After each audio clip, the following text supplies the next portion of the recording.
You're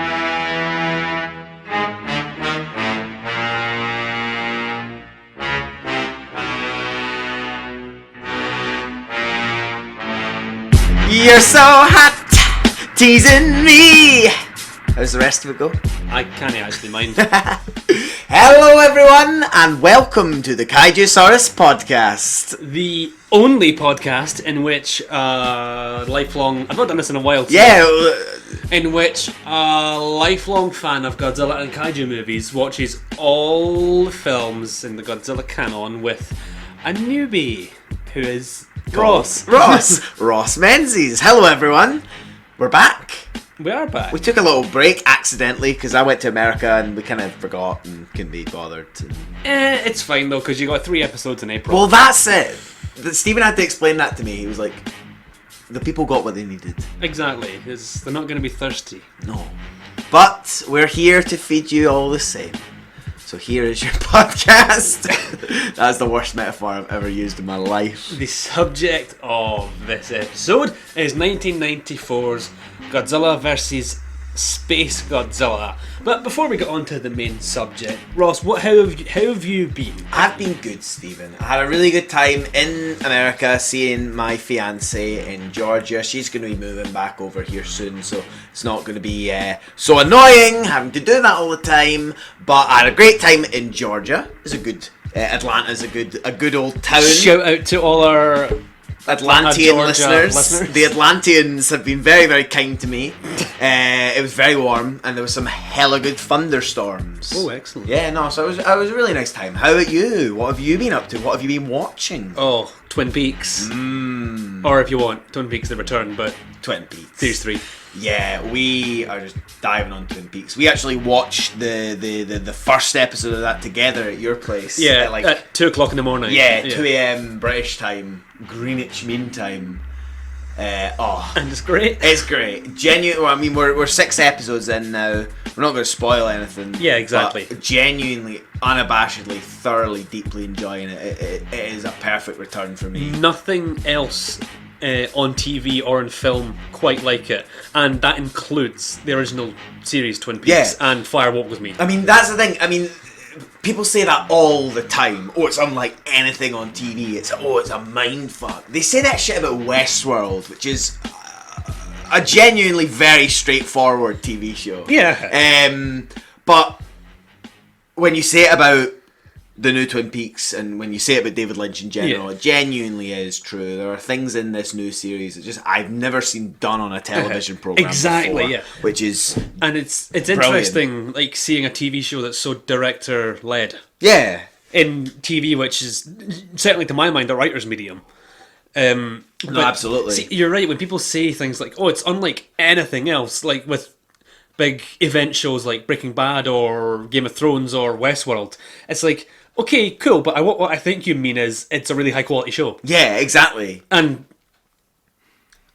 that's it. Yeah. Yeah. I mean, if you think about the shit that even a thing like Inception got for how clever it is and how much of a mindfuck it is, how otherworldly and smart and weird it all is. It's just a heist movie. And it's just a heist movie. It's just a sci-fi heist movie. Yeah. It's maybe got interesting concepts, but the actual story it's telling and the themes it's covering are all fairly simple and basic in the way it's doing it. But I mean, yeah, that whole shit it ends with Inception spoilers 7 years later in case you haven't seen it, how it ends with Leo spinning his wee spinning top, and people are like, oh, it's like, yeah, he's still in the dream. Yeah, that's it. That's it. Yeah, that's it.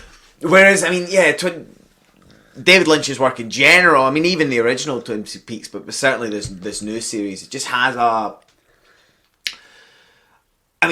it defies a logic. There's a sort of an emotional logic to it. Yeah. That you kind of have to just peg onto, and if you can get that, then whatever happens in it, you'll enjoy, and that's the place that I am. I don't necessarily understand what's going on. Yeah, exactly. I understand that it's not something I have to unlock. It's satisfying watching a show that isn't about decoding it and unlocking it and discovering clues and being one step ahead of the episodes that so many of these shows, like Westworld, which is a show that I thought was fine, but it kind of got lost under the weight of its fandom. In terms of they were having to unlock everything, and everything was a clue to the next thing. Everything was just leading up to the next big twist and the next big reveal. And good on you for figuring it out. Yeah, but I think that's what you're talking about is very much a problem we have in our current culture as media consumers. In that media slaves. Everyone thinks that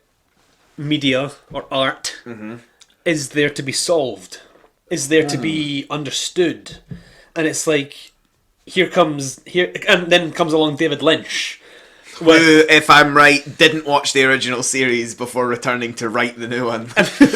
and you don't need to understand something to have a reaction to it, or to even feel enjoyment of it. To feel like the mood of the scene or the emotion of the characters. Something like Twin Peaks The Return is not there. Like, we're 6 hours into a 17-hour story. Yeah. It's not there to be solved. Yeah, exactly. It's just go with it. Just go with it. Just let it roll. And that's what annoys me so much with this YouTube culture of, so-and-so explained. What did the ending of so-and-so mean? Yeah. You're missing the point. Yeah. Not what we want. Speaking of missing the point, should we discuss Godzilla vs. Space Godzilla? Yeah, I really need... I didn't understand this movie, so I watched an hour and a half long explainer by Smart Cinema Boy. A Cinema Sin Man. No, this is this other channel. Smart Cinema Boy, who explained to me what was going on in it, because I'm a moron that doesn't understand it. Let's talk about Spikezilla. Godzilla vs. Space Godzilla is a 1994 entry in the Godzilla canon. Technically the 40th anniversary production, but last year's Godzilla vs. Mechagodzilla 2 was billed as such because they weren't sure if the franchise was going to progress beyond that movie because there was stirrings in Hollywood. Right. About stuff. About a particular... stuff happening. A young upshot wannabe guy who had the world in his pocket named Roland. But we'll get to him. But that's another chapter. We'll get to him in 2 episodes really? time. Oh, shit, man. I'm so excited. 2 episodes time. I don't know if people know that, I haven't seen that film. If anyone out there is angry that we're doing that movie, fuck off. Yeah, it's been 19 years. Get the hell over it. But that's basically going to be my entire reaction through that episode. Yeah, so don't worry, guys. I'm sure Steven will explain that all again in that episode. But much louder. Anyway, getting back onto Godzilla vs. Space Godzilla. Yes. So, this is 1994. 1994. 40 years since I would be 1 year old when this film came out. It was released, what month? It was December 94, so you'd be a year. Yeah, it'd be a year and a month. A year and 2 months, sorry. Late December, back in 94. Whereas I would be 2 years old. And 2 months. Yes. Because we have the same birth month. And it's great. And it is great. There's 2 weeks of the year when me and Stephen are the same age. I feel like we've spoken about this probably before. have, but in case we haven't, 16th to the 30th of October for those 2 glorious weeks out of the year. Ross and I are the same age, and everything just falls into official Kaijusaurus holiday. Yeah, we're all going to plan a getaway, and you're all invited. Yes, you absolutely are. We're going to go glamping. Godzilla vs. Space Godzilla sees G-Force reorganize itself after the defeat of Mechagodzilla in the previous movie. They're using the leftover technology from Mechagodzilla to build MOGERA, a new anti-Godzilla weapon. MOGERA was first seen in 1957 Ishiro Honda sci-fi movie called The Mysterians. Oh, right. And that's a great movie. This isn't. And MOGERA is much better in that movie than it is in this movie because it's a fun 50s charming robot, and whereas this it's just a big plastic. Is it canonical, or did they just lift the concept? They just lifted the concept, okay, whatever. Meanwhile, Miki Sugusa is being strong-armed into going along with a rival G-Force counter Godzilla operation, Project T, which is an attempt to telepathically control Godzilla, to subdue him. And meanwhile, the Godzilla cells that were either carried into space after the defeat of Biollante or carried into space by Mothra at the end of that movie have went into a black hole, then come back out of a white hole, and have formed Ross is making a really stupid smart because I said black hole and white hole, and Steven's reading into an expression. And Steven's reading into my neutral expression. And Space Godzilla has been formed. So, and little Godzilla's there. He's grown up since the last movie. He's basically Heisei Minya in this movie, but like without the fun charm, really. Yeah, without the gross face. Like It just looks really plastic. It's an anime. Yeah, It's totally. a live action anime character. Like a little chipmunk. Oh shit! Yeah, you're actually right. And so all these things coalesce into eventually again another three-way battle: Godzilla and MOGERA against Space Godzilla. Throw into the mix Colonel Yuki. Is that his rank? I don't know if he's Colonel. Major Yuki. Who has got a vendetta against Godzilla because his best friend, Colonel Gondo from Godzilla vs. Biollante, was killed by Godzilla. That was a nice touch. Movie. It's a nice touch. It's a nice throwback. They don't make the most of it, but we'll get to that. Gondo's sister is also there as one of the scientists. There, and so they're both working to bring down Godzilla as sort of, because they fucked that up for them. Our leads are sort of the two kind of basic ass G-Force boys. Oh yeah, for some reason there's two of them. It's you and me. Yeah, because one wears a Hawaiian shirt. That one's obviously me, the cool one. Yeah, in the scene we first see them, one of them's wearing a Hawaiian shirt and dancing on the deck of a boat. Another one's going, "Why are you so happy?" That's me and you. Yeah, absolutely. So, Godzilla versus Space Godzilla. Ross, I, for years, have considered this both the worst movie in the franchise and my personal least favourite. After this viewing, I'm not so sure that's the case. I think it's my second least favourite. But I think actually this time I enjoyed this one more than Mechagodzilla 2. What were your thoughts? I think that you're talking out your arse, mate.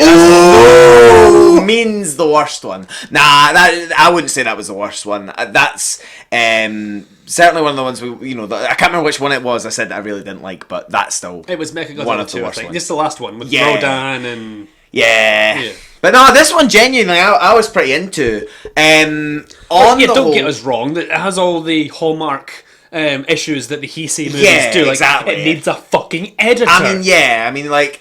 I think in this sort of patch of films that we're in, I think we almost run the risk of repeating ourselves all the time. Absolutely. Because a lot of the same issues are there. What I will say is my ultimate issue with it is I didn't know what it was. I mean, the first half of that movie is an island adventure in the sort of same vein of Jun Fukuda's movies. Yeah, the Jun Fukuda movies, which I was all on board for. I mean, halfway through it becomes a mafia shootout movie, which I was also heavily on board for. And then in the sort of final portion, it's your future spaceships, space teams, space which by this soldiers. point in the franchise is fairly standard. Yeah, which we've done already. We've done it in the last couple films. So actually, going back to the island and being there for most of the film was actually, for me, a nice breath of fresh air. Yeah. And on the whole, these last couple movies, less so, but this movie, I actually really enjoyed at least some of the main characters. Major Yuki, genuinely a really great character. Yeah, he's fun. Lots of fun to watch. It was great seeing so much of Sagusa in this film. And I think on the whole... finally, she's the protagonist. Yeah, exactly. Actually, his character and actually his development. Yeah. So for me, I think in the end, this is going to be a film that has like such a clear potential. That I can... Watching it, I can immediately tell you what it should have been like. Yeah. I mean, they should have just stuck with this island concept. I was going to say... make a space movie. Yeah. No, after you. You. We're jumping around a lot, but the fundamental concept of Space Godzilla, name notwithstanding, is cool as anything. Mm-hmm. It's genuinely a very interesting concept. It's certainly not done particularly well in some ways. He looks cool, honestly. I love the design. It's a solid design. Yeah. Even his entrance near the end of the film in the final fight, or the first time we see him sort of land on Earth, is genuinely really majestic, interesting, kind of intense. Yeah. There is a cosmic horror to it. If done in the right way, the crystals and the sort of spikiness of him as he hurtles through space is genuinely terrifying. Yeah. But they just don't use him particularly well. He's not put into any interesting context in the film. He's sort of just a random alien that shows up to fight Godzilla. That happens to look like Godzilla, yeah. The film doesn't have any aspirations to talk about space or to talk about any themes that have anything to do with Space Godzilla. Yeah. If it had been a space exploration movie, I think. If it had been a movie about a group of astronauts stranded... And they encountering a Space Godzilla. Yeah, that would be so interesting. So it's almost... The first half of the movie deserves a completely different monster and plot, and the second half of the movie should have been structured completely different. So I almost think this should have been two different films. Yeah. The Space Godzilla stuff should happen on space. Oh, totally, yeah. Like, what is Space Godzilla doing fighting in a city? This should be a movie about space. Yeah. Remember Invasion of Astro Monster? All those back years when ago. we did that, Ross. The Exians... don't teleport, but they transport Godzilla and Rodan into outer space to fight King Ghidorah. And like that's what this should have been. Like, yeah, Space Godzilla, that whole idea, no matter how good and interesting the design is, etc., loses all its charm and everything that's interesting about it when it just becomes rooted on Earth. Yeah. Then it's just another monster, and then it frustrates you because there's no point in it being Space Godzilla then. It's just another Godzilla facsimile. It's like Mechagodzilla. Yeah. It could well have just been Mechagodzilla 3. Exactly. They just lost the chance to do something really cool with that monster. Yeah. Because it's a cool monster. Absolutely. And I think the problem with all of these elements you've said, the Island movie, the Yakuza movie, the Space Marines movie, etc., is that the film doesn't commit to any one of those. Yeah. And if it had, it would have worked. Yeah. It would have. Like, it would have been so good. It would have been so much more interesting to, like, say you had Godzilla, MOGERA, and Space Godzilla fighting on the moon or something. Yeah. And, like, it makes sense. We've seen that MOGERA is capable of space travel and stuff. Go with it. Yeah, exactly. Take it somewhere. Yeah. Space Godzilla, you've got a giant mech that can operate in space, and it's a sci-fi movie. So you can get Godzilla in space. Aye, you'll figure out something. Exactly. Big helmet. Yeah. Big oxygen tablet. Literally, give him a big helmet. Yeah. That would be so good. Genuinely, a big helmet for Godzilla would be great. But yeah, it's... What's your favourite Godzilla? Oh, mine's is definitely Big Helmet Godzilla. Best concept. It's so the film was frustrating for that, but actually this time, however subversively, I did have fun watching this movie because some of it is just so ridiculous, and like a lot of these Heisei movies, it takes itself a bit too seriously. Yeah, and it's very funny a lot of the time. Like during the Mafia shootout when Miki lifts the bed she is tied to, and then one of the G-Force guys just shoots like a gangster in the leg. In the foot, yeah. Oh, well, I mean... And the random Americans. Oh, yeah, no, I mean, that's always very, very amusing. NASA wasn't able to come up with an explanation for what happened here. We can only speculate that it's some sort of huge monster. It's like, as you would. Yeah, as and you like would. the footage of the NASA astronauts. Oh, that is hilarious. That is so fucking funny. That's a big mood. That's so funny. Yeah, no, that is...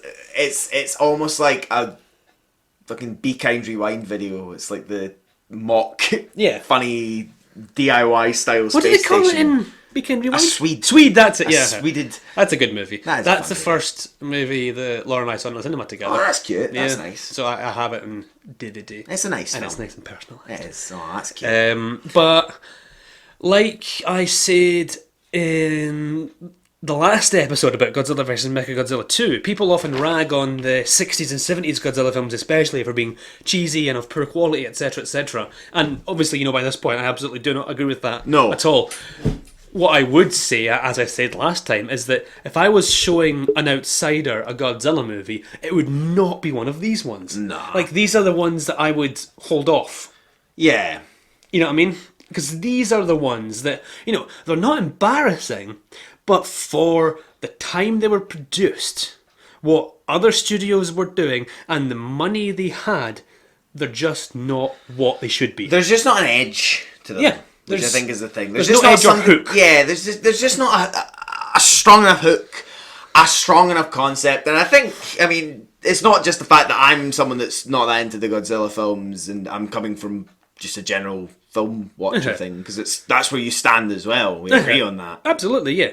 And well, even then, you've seen a lot. Oh yeah, I mean, at this point, I was going to say, by this point, you've seen a lot of Godzilla movies, and back in, I say this a lot in this show, but in the 60s and 70s, you've got all these different directorial and writing voices producing such varied work, and these Heisei movies are, you know, it's sort of a rotating mix of directors and writers, etc. But you wouldn't know. Yeah, they all feel very production line. Yeah, no, it feels very. It lacks an actual like authorial imprint, which isn't to say that that's the only way you can do a film. And we at the Kaijusaurus Podcast, we probably don't want to fully subscribe, officially to the auteur theory. Yeah, but it helps, eh? Well, I just want to go on a brief tangent as we do. One of my friends from uni who I saw a few weeks ago tried to make the argument to me that the Star Wars prequels were better than Force Awakens because... No, wait. Okay. Wait till you hear this argument. Right. Because Force Awakens is just a cynical, big Disney... authorless blockbuster, whereas, wait for it, at least the prequels were solely the work of an auteur. George Lucas auteur. George Lucas is not fucking auteur. Star Wars does not need an auteur. Nah, we're good. And he also said that Ian McDiarmid's performance in the prequel trilogy is better than any performance in Force Awakens. Like, are you having... Are you threatening me, Master Jedi? No. Oh wow! Look at the waves on that. That's your little cackly laugh. That's my little cack.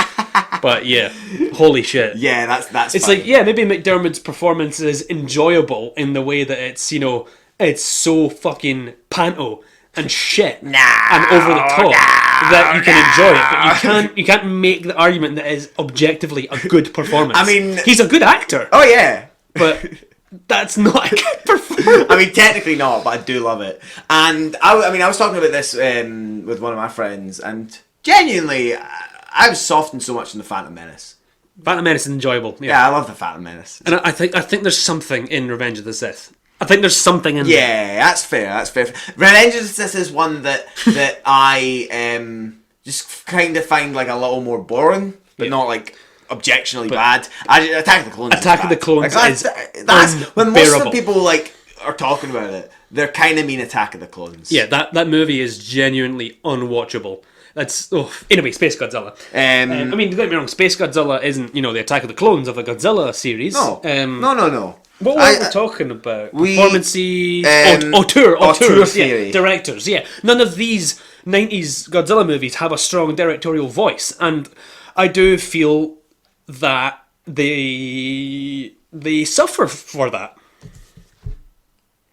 Yes.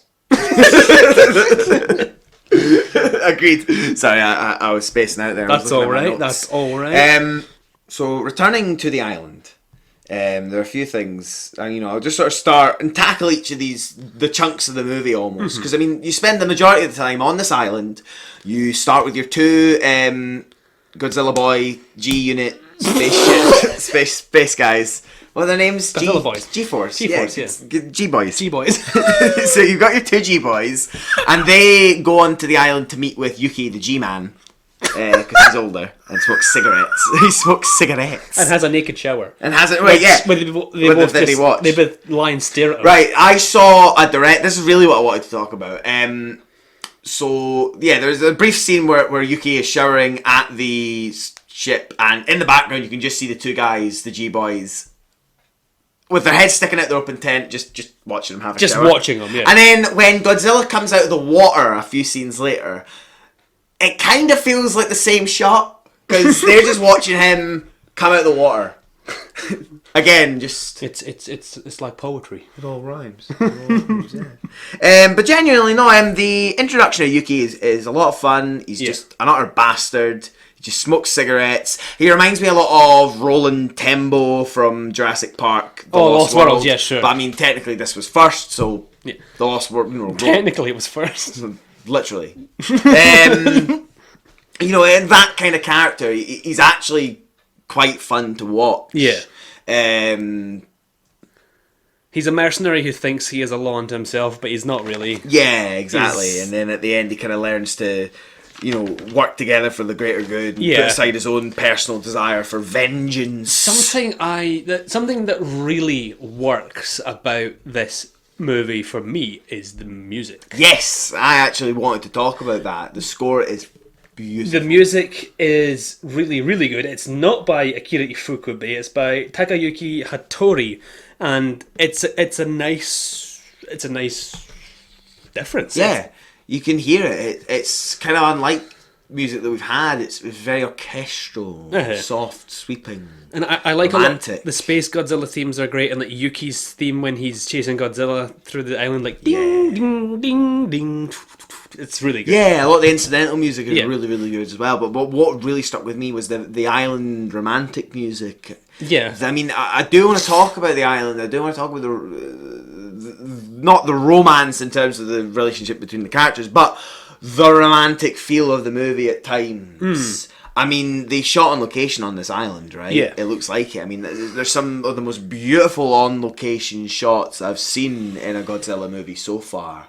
Like, they're shooting in the golden hour on what I assume is on the beach or on this tropical island or something. Might not literally be an island that they're shooting on. What do I know? But, they're shooting at just the right time. They're getting these beautiful sunsets. They're doing their scenes, Yuki and... No, not Yuki. Megusa and... Segusa. Miki. And one of the G-boys have a really nice scene... At dusk, it's sunset, and it's beautiful, it's romantic. What do you think of the romance itself, though? No, the romance itself is whatever. It's not that exciting. They have no chemistry. They do. It's nice to see Miki get a romance. It's nice to see Miki have a plot line. I mean, it's for the most part, it's great to watch her deal with her position as a member of G-Unit. What are you giggling at? G-Unit's like a different thing, I think. She has a better love interest in the next movie. Oh, does she? Good. It's interesting. Because I wish it was. Every time Miki appears on screen, Ross just goes, "Oh, she's so cute." She is so cute. Oh, look at her ears. Genuinely, so well performed. I mean, how many Godzilla films has she been in now? 5? She's been in 1, 2, 3, 4, 5. 5, yeah. 5 films, yeah, and it's only now that they're using her really beyond incidental plot stuff and taking the concept from A to B. So it was nice to see her just at least have something to do. It certainly wasn't as much as I wanted. I mean, for me, an ideal way to use this film was just center it on Miki, which is a good idea. Yeah, give us a lot more of her character. Give us a wee bit about her. Let us see her life. Yeah, let's see her personal life. Yeah, and make the film about this. How does she conflict live? She has of representing an organisation that fundamentally is opposed to Godzilla's existence. Yeah, and almost you can have the point of the movie being about G-Forces changing from an organisation opposed to Godzilla to one that is looking to sort of unify with him. To work with him, understand him, for the betterment of humanity and for the understanding that actually he's on their side. And it would have been great to see Miki be the one to lead that realization. Have the movie be about that. That's where I think you could do a lot with the island concept. She's out there alone. She's with Godzilla. She's with Manila. So maybe that's what I would have liked to see if they just stuck with this island concept and given us a movie just about Miki and then done Space Godzilla as a full concept and weird celestial crystal monster. Absolutely, yeah. Next film. It would be really interesting to see, like, say in this movie, the G-Force old guard is wiped out, or they're fired en masse because clearly they're fucking useless and are and wasting taxpayers' money. Yeah. It's the G-Force old guard for whatever reason is gone, and Miki Sugusa steps in to reorganize the organization and to unify its interest in, like you said, working with Godzilla, understanding him, and taking it from there, like science leads. Yeah. It's more interesting than a sort of typical paramilitary sci-fi organization. Yeah, with a splash of little romance with cute soldier boy.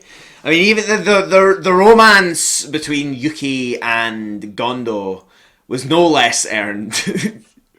Or no more earned.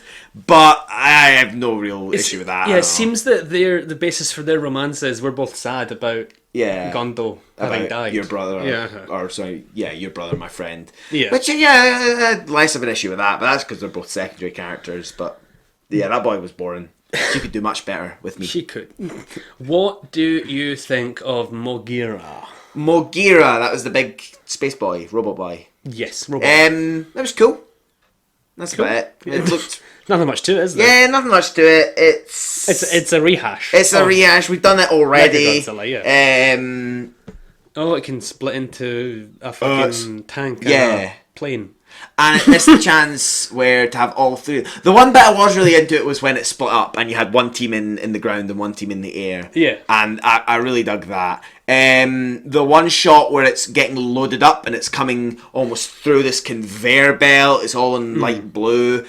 That was a really great shot. That was getting me really gunned up for it. But yeah, I mean, the suit itself I thought was fine. Yeah, it didn't do too much for me, to be honest. I mean, honestly, Space Godzilla, going back to his costume, was really cool. Yeah. Genuinely. But I think just it's let down for me by the fact that there's just not enough in the actual story and the context of what he's doing to make me, like, frightened enough of him. Like, I should be terrified of him. But... And again, they had this concept, they had this really interesting concept. Even his origin is genuinely very, very interesting. But they use it as a throwaway line to just explain where he came from. Where in my mind, that's probably what you want to base the film on. And sort of have it be a core focus on. This concept of bizarre little spores from Godzilla are brought into the deepest, darkest reaches of space. Life is created from a black hole based on Godzilla. There's so many interesting things you could do with that concept. Like, yeah, it would have been so much more interesting. I don't want to focus this episode on what this movie should have been. No, I mean, that's true. Imagine, like, what you pitched earlier. The movie was, it opens with, astronauts on a mission on a space station or something, and they're conducting experiments on Godzilla cells because they're safe out there in space. No terrorists or rival governments or anything can get to them, as they have tried to in the past.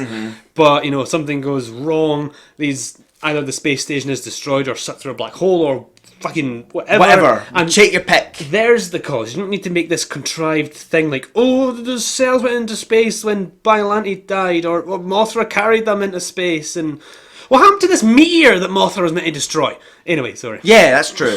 Oh, yeah. Well, I mean, the other thing that I thought was really, really funny about the sort of cabinet conversation or military conversation when they're all talking about exactly what Space Godzilla is that one scientist sort of gives up this explanation. Oh, a bit of Godzilla went into a black hole, came out a white hole, and now he's an evil Space Godzilla. And the sort of American military guy goes, I don't care where it came from, what's important is how can we destroy it. And I just think that's so funny because like your scientists just explained to you that there's definitely life in outer space. that life can just create itself in black holes. And you're like, whatever. And before you say, that's definitely a point they're trying to make about mankind, nah, it's not. It's not. It's not. They're not trying to make that point. They could have if it was a more interesting movie. Yeah. But they didn't. Would this have been a good point, do you think, to reintroduce an alien race to the franchise? Yeah. Because I know the future people from Godzilla vs. King Ghidorah basically serve the function of an alien race. Yeah. In a Godzilla narrative, but this maybe would have been... It could have been fun. But it could have worked. You don't want to make it too clogged up, because then you get what the movie became, which is that movie of 3 halves. We haven't talked about that brief 20-minute sojourn into an absolutely fantastic shootout. Okay, so with their mission done on the island, with the sort of mind control project failed, the G-Boys return to mainland Japan, so does Yuki. Well, the G-Boys then decide that they're going to stay with Miki, because there's a little bit of a romance there, and the other guy just tags along like a third wheel. But by random by random soldiers in the middle of the night, there is a ruckus. Miki is kidnapped. We find out very, very quickly, almost 2 scenes later, that she has been taken to a mafia lab. I guess. The mafia are involved in some way. This, again, is never explained. What do they care? A third movie, I could split this into 3 movies. Give me a movie about the mafia and their involvement with Godzilla. Genuinely, that'd be a great concept that I would be really into, that they could have done more with. There's a comic about that. Oh, that's cool. I'm down. So it turns out that the scientist that was working with them for G-Unit is a bad boy. I didn't trust him. He looked like a creep. He acted like a creep. He made Miki stay in the head thing, and it fried her brain and blew up the machine. It sure did. And he amped it up to fucking 500. He's a horror. He shouldn't be trusted. And evidently he can't be. He can't be. No. So him and his mafia pals kidnap Miki, and I mean, what were they trying to do? Were they trying to have her control Godzilla for them?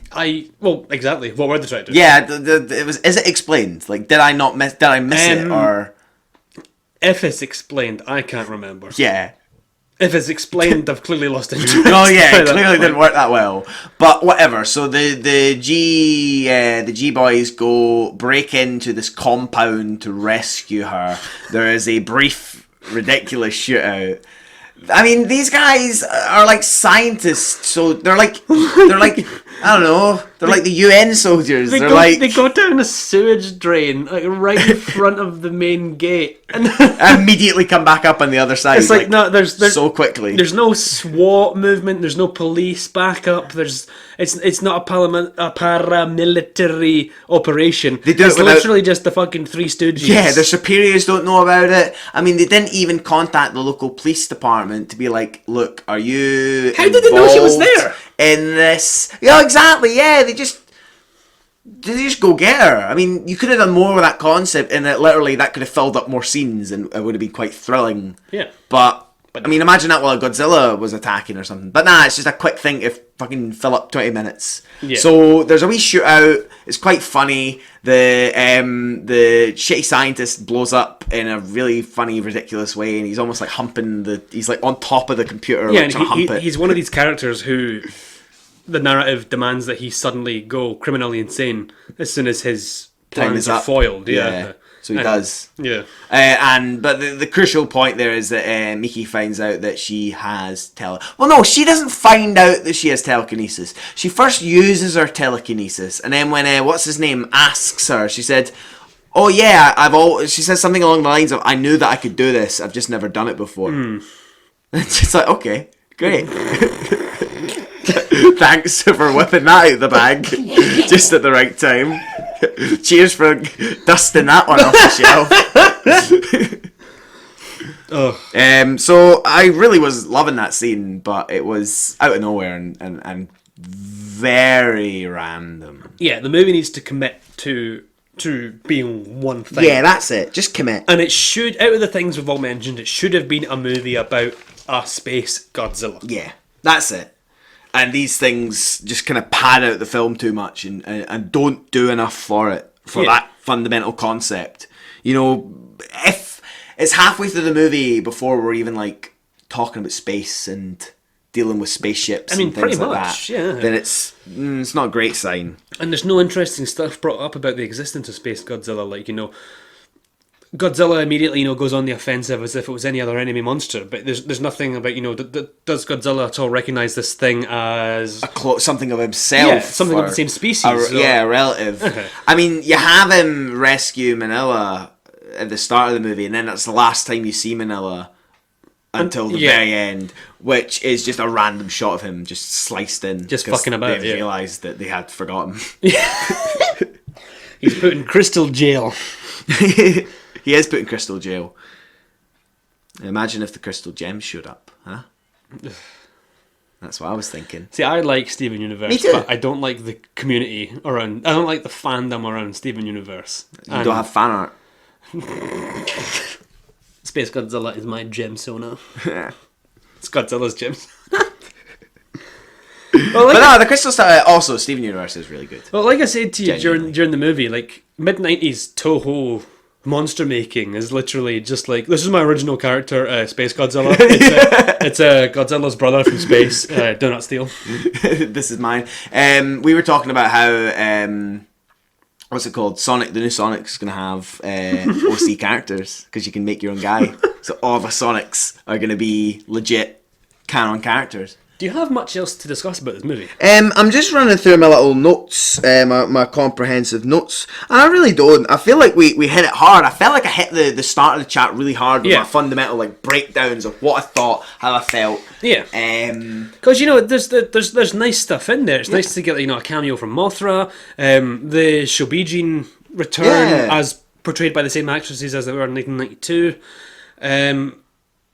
But it just doesn't all come together to make a wholly entertaining and satisfying whole. Like, the stuff in the cockpit of MOGERA, I mean, there's a scene, for example, where Yuki, who is commanding MOGERA, briefly goes rogue against his supervisors, against G-Force, against his two co-pilots, and uses MOGERA to attack Godzilla for his vendetta instead of attacking Space Godzilla. But the G-Boys knock Yuki out, and like, that's over so quickly. Yeah, I mean, it's... By the end of the film, I was starting to just really actually enjoy that dynamic of the two younger soldiers and Yuki. There was something there. But just too little, too late. Yeah, and all the stuff in the cockpit. I feel like we've seen it before last year when like the cockpit shit with Mechagodzilla, pressing buttons, firing weapons, detaching parts of the robot and joining them back up again. Falling over, running around, struggling, crashing, like fishing each other out of wreckage. Yeah. No, it's true. I mean, I enjoyed this movie genuinely. I thought it was pretty decent, but it kind of more boring second half. I struggle with very long fight scenes that don't have a lot of me rooting for it. And that's often been an end note that I reach for a lot of Godzilla movies. So it's just, I enjoyed it. I thought it was fine. I thought it was good enough. But like I said last time, that's great when it's like the first or second of those kind of films I've encountered and it's like 1965. Sure. But we're in 1994. This is like the fifth film I've had to be like, it's pretty good. This is a little boring at some parts and doesn't do enough. So it's like we were saying, it's just annoying to see opportunity squandered and to see a lot of talent squandered and to see these same fantastic actresses and actors appearing in films over and over again. I mean, I assume they have some sort of contract with the actress that plays Mickey, and they're just having her come back and look shocked and run around and get in danger. Yeah, it's particularly frustrating when all the components are there. Yeah, and so while I was really pleased to see Mickey have much more to do in this film, it's actually still by any standard like a little rotten for an actor to do. It's a lot of soppy romance stuff with a lead actress she has no chemistry with. Yeah, and I mean the stuff that is really interesting, her emotional reaction to this. People not understanding Godzilla. I mean, when she turns around and she's got tears in her eyes, that was fantastic. We're on this beautiful island. There's genuine shot on location sunlight on her. Great. I'm sure she would have liked more to do like that as an actor. Yeah, I'm sure she would have.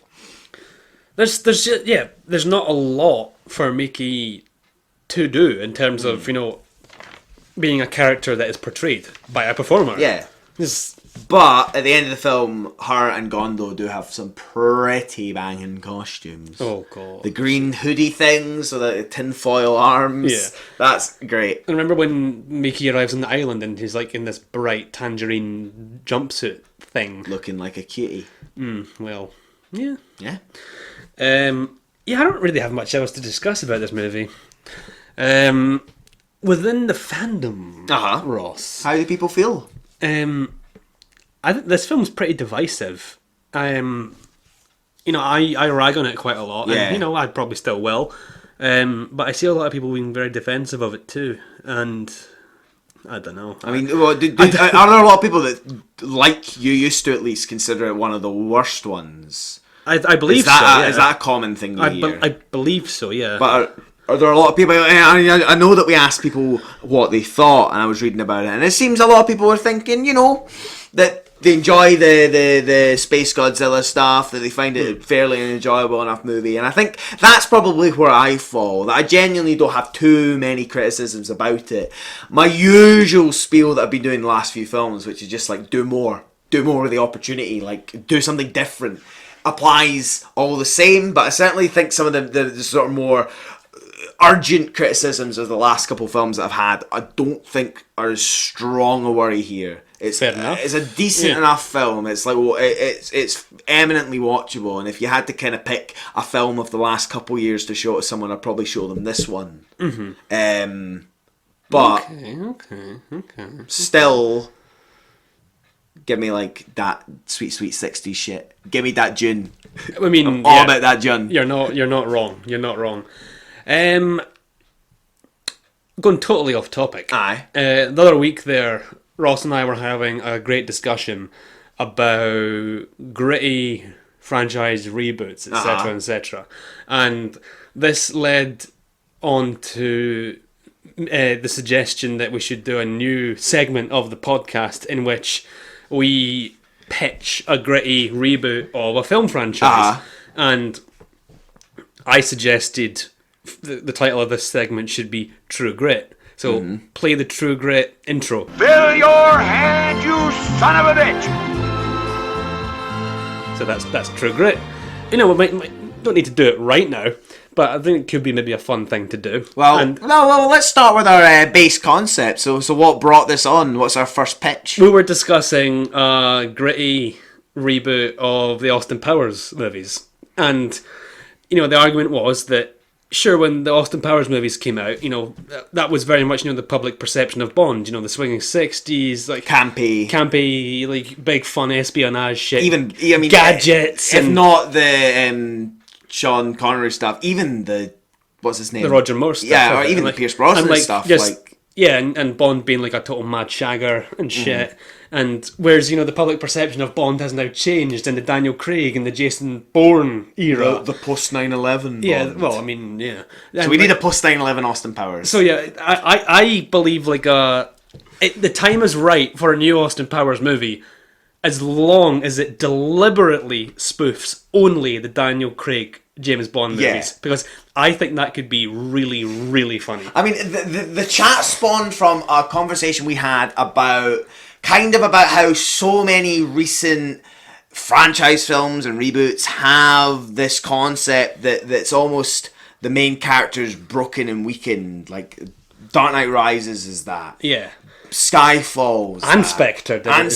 Spectre did it as well. It's almost like a necessary thing with your old franchises is that there needs to be an understanding that they are outdated and that the sort of ideals a that hero they were past built their on, prime, that the ideals that James Bond existed on in the 60s in our modern era and don't really exist anymore. I mean, we certainly don't have the same opinion towards our country's foreign policy and our quote unquote empire and things like that. So there's a complete different reaction to it, so you do almost need to sort of subvert the idea of why this character is there. So that's what we want with Austin Powers. We want a broken Austin Powers. Yeah, that has to gain his mojo back. Yeah, and the intro should be Austin alone, bearded,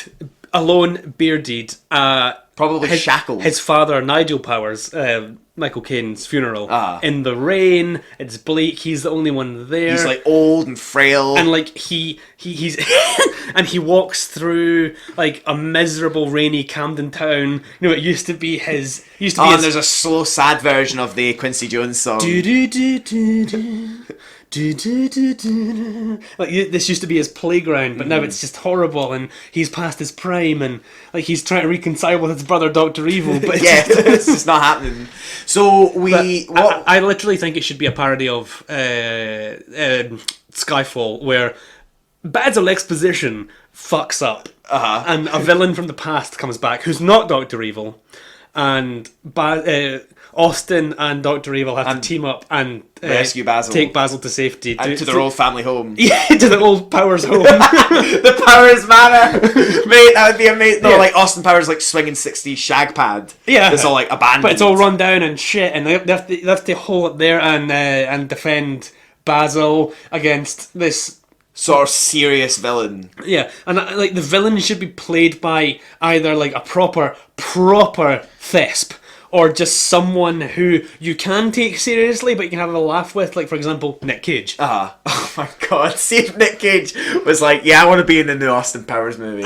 And like heavy prosthetics. Yeah. Playing like maybe 3 characters. Oh yeah, what if it was Nick Cage? Nick Cage plays the villain and plays the Kincaid figure, the old groundskeeper of Powers Manor.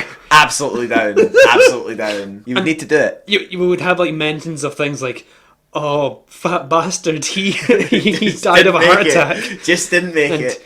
Oh, Mini-Me, he's been missing for years. And Goldmember, he was in another unfortunate smelting accident. I'm down. All the old team are gone. Only Austin Powers remains. So yeah, 10 out of 10 on Rotten Tomatoes. Best film ever. Yeah. Anything else you want to add to the idea of a gritty Austin No, I think Powers? we nailed it, mate. Yeah. I think that was absolutely pitch perfect. Like it has to have like a really subdued color palette. Yeah, like, no, it has to be grey. Like there's the grey look that like all the movies have. We're going full Craig. Yeah, we're going Bond. full 2010 onwards. Sad franchise. There's no bright suits for Austin. There's no like frilly shit and stuff. Yeah. Like no. Yeah. None of it. No, none of it. I mean, it needs... Maybe he'll bring it out at the end. Yeah. I mean, that's it. I think it needs to be an important parody of the grimness of modern franchise films. Yeah. Like even the Batmans and the Supermans, where it's almost afraid to let Superman be fucking Superman. And he has to be like an evil dictator version of him. Yeah, it's these characters that are embarrassed by who they are. Like for some reason, you get it in Man of Steel. For some reason, these people. I mean, that's why I don't like the DC movies. I've not seen Wonder Woman yet, and I'm hearing good things. I'm looking forward to seeing that. But the reason I just don't resonate with the new Batman versus Superman or Man of Steel, or don't give a care about Justice League, is that it's scared of just admitting what Superman is. Yeah. Zack Snyder doesn't get it. Yeah. And is embarrassed by Superman, and that's how it exactly shows the movie's the embarrassed film. by its own main character. Like they think Superman is silly and bright and colourful and patriotic and all this, but it's what he is. And like it goes back to things with like the Lone Ranger reboot. That was clearly embarrassed by what it. I love that movie a lot, but it's embarrassed by... You have to preface that. You have to put your disclaimer in about the Lone Ranger. The script is clearly embarrassed by what it views as a very outdated hero. You know what I mean? Like, they take the piss out of the traditional hi-ho, silver away, etc. And no, so the time is right for a gritty Austin Powers movie to come back and show that you don't need to take things so fucking seriously all the time. Nailed it, bro. If you want to, we won't do this like every episode. No, it won't be a thing, but it might just be if you enjoyed it. If you enjoyed it, let us know. But we might feel free to throw us a franchise or something, a franchise that hasn't gone gritty. Yeah, it needs to go gritty. Yeah, not like an Alien or I don't know, whatever else. What other franchises are there? Prometheus. Prometheus 1. Why wasn't Alien Covenant called Promethei? Prometheus. Prometheus 2.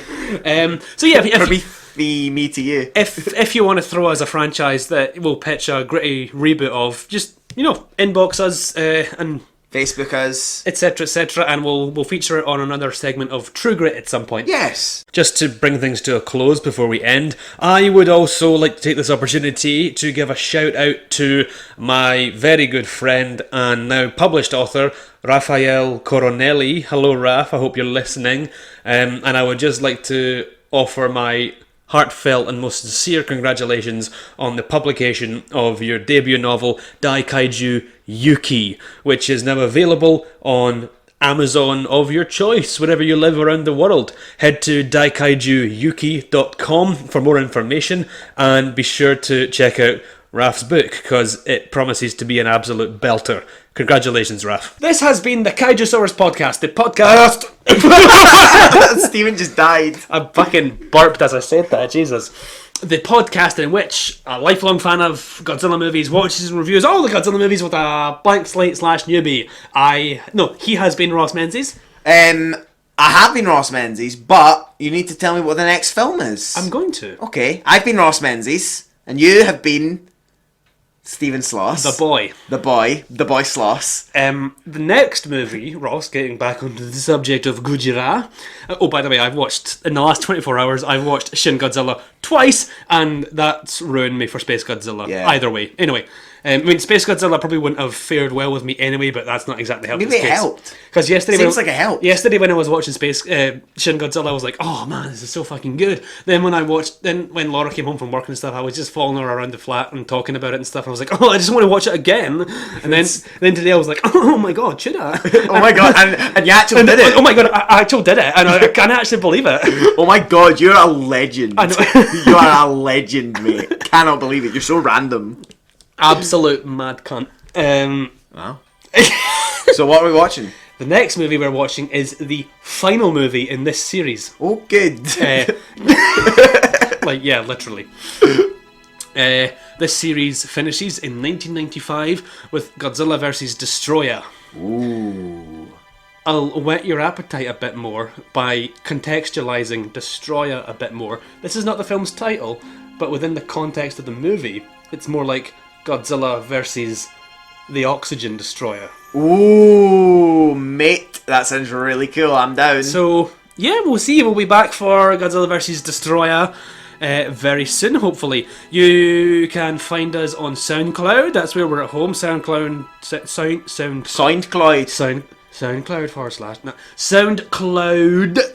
/Kaijusaurus. Kaijusaurus.tumblr.com is the blog from which this podcast is spun off. Not so active these days, but I'll maybe get back on that at some point. But you can follow us on Twitter. You can follow us both on Twitter. At Ross Menzo. Tweet me. At Steven Scrivello. Hashtag it Kaijusaurus Podcast. Hashtag it Kaijusaurus Podcast True Grit. Hashtag it Kaijusaurus Podcast Boys. Hashtag G-Boys. Hashtag G-Boys. Hashtag G in it. Hashtag Fields of Wheat. Hashtag Daddy Corbs. And we're also on Instagram, and give us a like on Facebook, Kaijusaurus Podcast, iTunes, leave us a rating or review if you're feeling generous. Thank you so much for listening. We hope you've enjoyed this episode, and we'll see you again very soon. Bye! Bye-bye.